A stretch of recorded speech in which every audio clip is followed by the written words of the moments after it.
Mbio hizi hazijagusa afya peke yake ya mama na mtoto, bali zimegusa pia vijana wenye fani ya ufundi seremala. Hapana, mimi sio askari wa JKT, mimi ni fundi kutokea mtaani.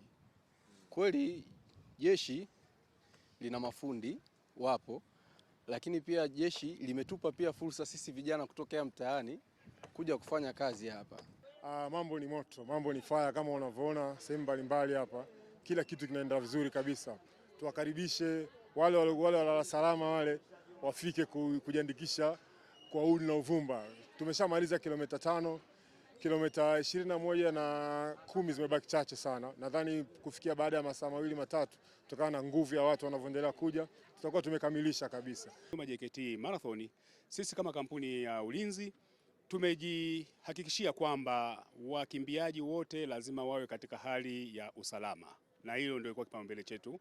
Kwa hiyo katika kufanikisha hilo tumeweka watu mbalimbali kwenye maeneo yote ambayo ni makutano ya barabara ili kuhakikisha kwamba hakuna mwingiliano wowote ule kati ya wakimbiaji na watembea kwa miguu au magari. Hizi nayaona ni mazuri kabisa, wamejipanga, wako vizuri, soma JKT.